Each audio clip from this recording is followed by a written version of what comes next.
7 உலக அதிசயங்களையும் தாண்டின ஒரு அதிசயம். 1000 வருஷத்துக்கு முன்னாடி கட்டப்பட்ட ஒரு பிரம்மாண்டமான கோயில். இந்த பதிவுல நம்ம தஞ்சை பெரிய கோயிலை பத்தி தான் பார்க்க போறோம். விஜயாலய சோழன் முத்திரையர்களை வீழ்த்தி தஞ்சாவூரை சோழர்களோட தலைநகர ஆக்குனாரு.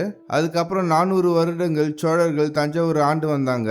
அதுக்கப்புறம் பாண்டியர்கள், பின்னர் தஞ்சை நாயக்கர்கள், அதுக்கப்புறம் தஞ்சை மராத்தியர்கள் சோழ தேசத்தை ஆட்சி புரிஞ்சாங்க. தஞ்சை பெரிய கோயிலை சுத்தி பிரம்மாண்டமான கோட்டை சுவரும் ஆழியும் இருக்கு.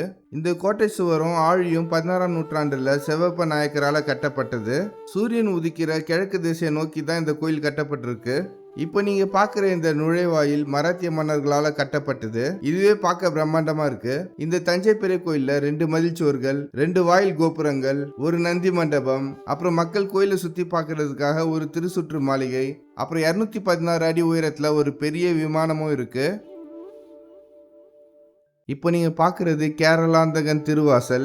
கேரள மன்னன் பாஸ்கர ரவிவர்மனை போர்ல தோக்கடிச்சதுக்காக அவருக்கு கேரளாந்தகன்ட்டு இன்னொரு பேரும் இருக்கு. பேட்டில் ஆஃப் காண்டலூர் சாலைன்ட்டு அந்த போரை சொல்லுவாங்க.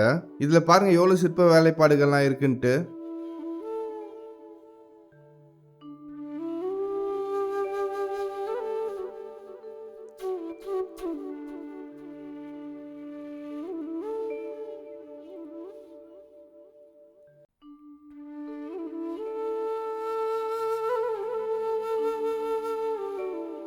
கேரளாந்தகன் நுழைவு கோபுரத்துல இப்ப நீங்க பாக்குறது ஒரே கல்லுல 40 அடி உயரம் கொண்டது. அது எப்படி சாத்தியம்னு பார்த்தா, இந்த கோயில்ல இருந்து 60 கிலோமீட்டர் தூரத்துல நாட்டன் மலை இருக்கு. அந்த நாட்டன் மலையில இருக்கிற பெரிய பாறைகள்ல உளிய கொண்டு ஓட்டை போட்டு அதுக்குள்ள மரக்குச்சிகளை சொருவி வச்சிடுவாங்க. அதுக்கப்புறம் தினமும் அதுக்கு தண்ணி ஊத்துவாங்க. தண்ணினால மரக்குச்சிகள் உப்ப ஆரம்பிச்சிடும். அதுக்கப்புறம் அந்த பாறைகள்லாம் வெடிச்சிடும். அப்படிதான் இதெல்லாம் செஞ்சிருக்கிறதா சொல்றாங்க. அப்புறம் இந்த பாறாங்கல் எல்லாம் ஒரே அளவுல இருக்காது, எல்லாமே அன்ஈவனா இருக்கு. இதுக்கு காரணம் பார்த்தா ஸ்டெபிலிட்டிக்காக தான் அந்த காலத்துல இது மாதிரி செஞ்சிருக்கிறதா சொல்லப்படுது.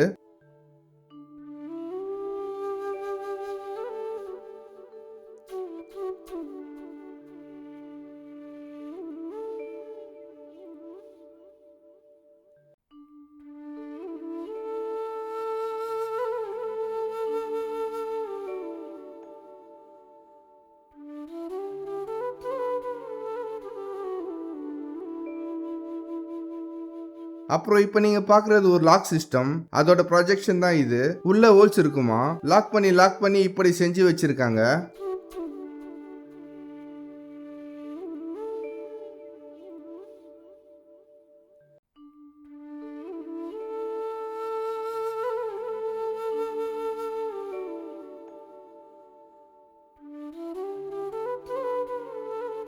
இதுதான் கேரளாந்தகன் கோபுரத்தோட பேக் சைட். பல அற்புதமான சிற்பங்கள் இதுல இருக்கு.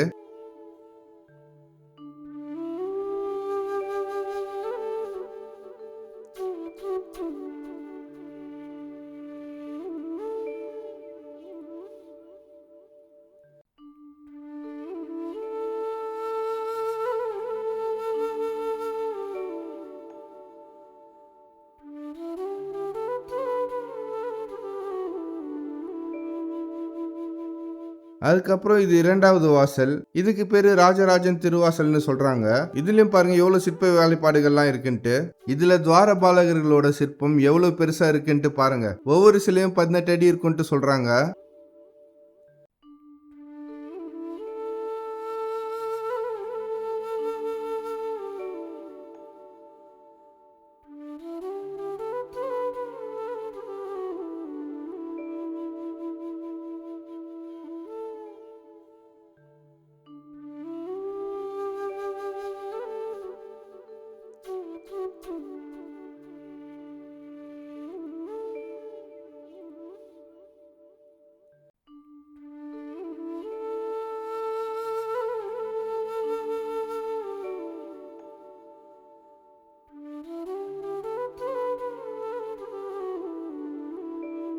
கோவிலுக்குள்ள நுழைஞ்சதும் ஆகம விதிப்படி முதல் பலிபீடமும், அடுத்து நந்தியும், அதுக்கு முன்னாடி கொடிமரமும் இருக்கு.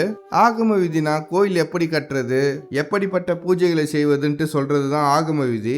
பலிபீடம்னா சாக்ரிஃபைஸ் பண்ற இடம். விலங்குகளை சாக்ரிஃபைஸ் பண்றது இல்ல, மனிதர்களோட ஈகோவை சாக்ரிஃபைஸ் பண்றது தான்.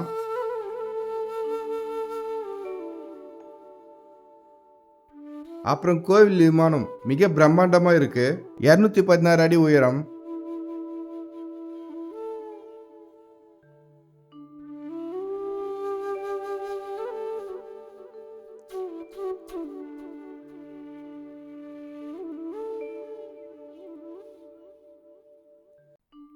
காஞ்சிபுரத்தில் இருக்கிற கைலாசநாதர் கோயில் பல்லவர்களால் கட்டப்பட்டது.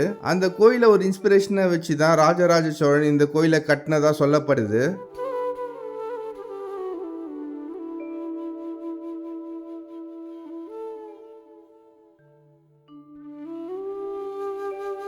அப்புறம் நாங்கள் இந்த வழியாக தான் கோயிலுக்குள்ளே போனோம். இந்த வழியில தான் எல்லாரையும் கோயிலுக்குள்ளே விட்டாங்க. இந்த கோயிலில் நிறைய சிற்பங்களை பார்க்க முடிஞ்சுது. எல்லா சிற்பங்களும் பிரம்மாண்டமாகவும் கலை நுணுக்கமாகவும் இருந்தது. ஒரு நாள் முழுக்க எடுத்துக்கிட்டாலும் இங்கே இருக்கிற சிற்பங்களை பார்த்து முடிக்க முடியாது. அவ்வளோ அழகாகவும் நுணுக்கமாகவும் இருக்கிற இந்த சிற்பங்களை பார்த்துக்கிட்டே இருக்கலான்ட்டு போல இருக்கு.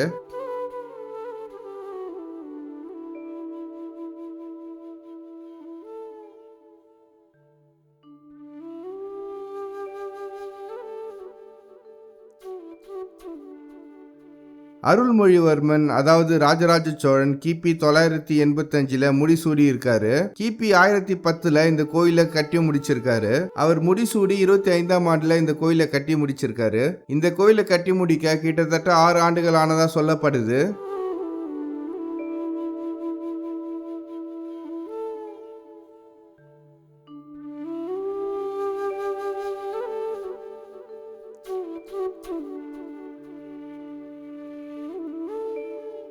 ராஜராஜ சோழனோட காலத்துல இந்த விமானம் பூராவும் தங்க முலாம் பூசப்பட்டிருக்கு. இதுவும் இந்த கோயில் கல்வெட்டுல குறிச்சு வச்சிருக்காங்க.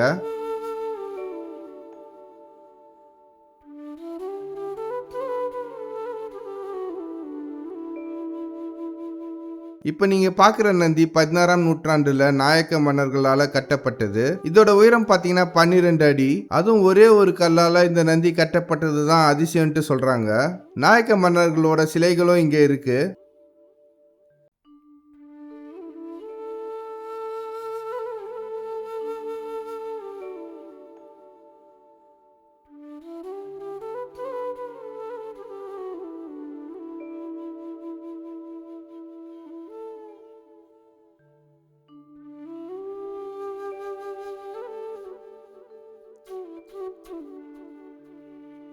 இப்ப நாம பாக்குறது பார்வதி கோயில். 13ஆம் நூற்றாண்டுல சுந்தரபாண்டியனால கட்டப்பட்டது. பெரியநாயகி அம்மன் கோயில் இதை சொல்லுவாங்க.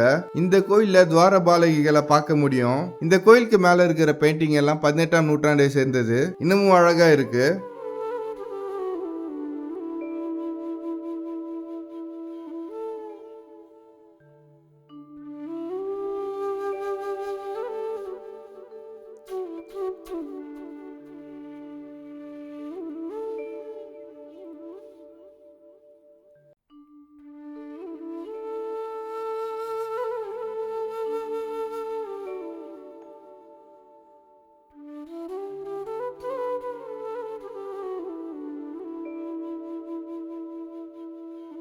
கோயிலை சுத்திலும் திருசுற்று மாளிகையை பார்க்க முடியுது.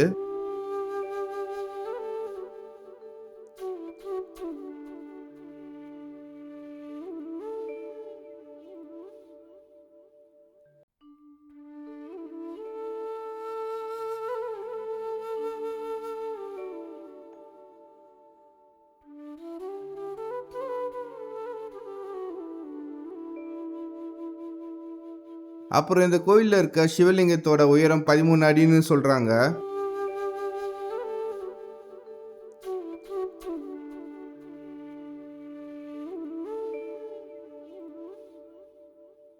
அப்புறம் இந்த கோயிலோட பேரு பெரிய கோயிலோ பிரகதீஸ்வரர் கோயிலோ இல்ல. இந்த கோயிலுக்கு ராஜராஜ சோழன் வச்ச பேரு ராஜராஜேஸ்வரம். இந்த டீட்டெயில்லாம் கோயில் கல்வெட்டுகள்ல பதிக்கப்பட்டிருக்கு. அப்புறம் விமானத்துல இதோ ஜூம் பண்ணி காமிக்கிறேன் பாருங்க. இந்த தஞ்சை பெரிய கோயில் விமானத்துல தொப்பி போட்ட மாதிரி இருக்கிற இந்த ஃபாரினர் யாருன்னா சில பேர் மார்க்கோ போலோன்னு சொல்றாங்க. ஆனா இன்னும் சில பேர் 17ஆம் நூற்றாண்டை சேர்ந்த டச்சு கேப்டன் ரோலாண்ட் கிராப்பேன்ட்டு சொல்றாங்க.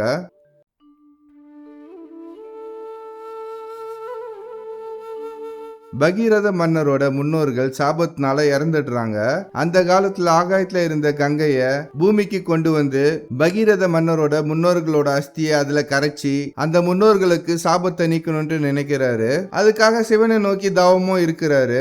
ஆனா அந்த ஆகாய கங்கை மொத்தமா பூமியில விழுந்தா பூமி தாங்காது. அதனால சிவன் ஆகாய கங்கைய அவரோட தலையில ஏந்தி ஜடாமுடி வழியாக கொஞ்சம் கொஞ்சமா ஆகாய கங்கைய பூமிக்கு அனுப்புறாரு. அந்த ஆகாய கங்கையும் பூமியை நோக்கி வருது. பகீரத மன்னர் அவர்களோட முன்னோர்களோட பாவத்தையும் கழிக்கிறாரு. பெரிய கோயில்ல இப்ப நீங்க பாக்குற சிவனுக்கு அபிஷேகம் பண்ற தீர்த்த தொட்டியில இப்படி சங்கு ஊதுறா மாதிரி இருக்கிறது ஆகாய கங்கைய சிவன் மூலமா பூமிக்கு கொண்டு வந்த அந்த பகீரத மன்னர் தான். இந்த கோவில்ல நிறைய கல்வெட்டுக்களை பார்க்க முடியுது. இன்னும் ஒண்ணு படிக்க தான் முடியல.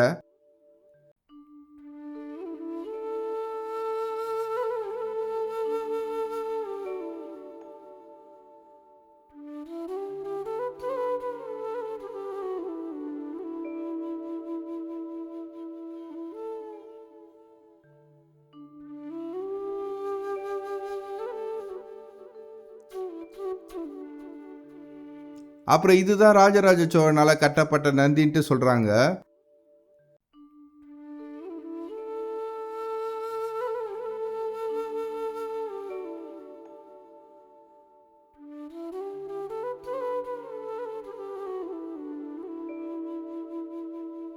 அப்புறம் இதுதான் இந்த கோவில்ல இருக்கிற வன்னி மரம்.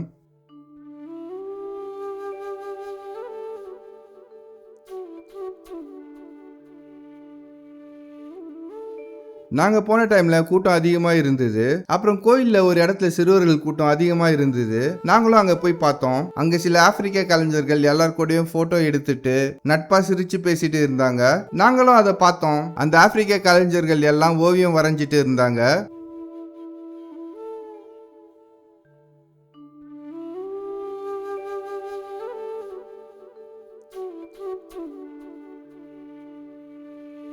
அப்புறம் இந்த கோயிலுக்கு நீங்க வரீங்கன்னா ஃபுல் டே ஸ்பெண்ட் பண்ற மாதிரி வாங்க. நிறைய சிற்பங்கள் இங்க இருக்கு பாக்குறதுக்கு. அப்புறம் டைம் போறதும் தெரியாது. இந்த பிரம்மாண்டமான கோயிலை பத்தி இன்னும் நிறைய விஷயங்கள்ல வரப்போற பதிவுகள்ல சொல்றேன். மறக்காம சப்ஸ்கிரைப் பண்ணி வச்சுக்கோங்க. அப்புறம் நான் போன டைம்ல இந்த ஆழியை சுத்தம் செஞ்சுட்டு இருந்தாங்க. ஃபியூச்சர்ல கண்டிப்பா இதுல போட் விடுவாங்கன்ட்டு நினைக்கிறேன்.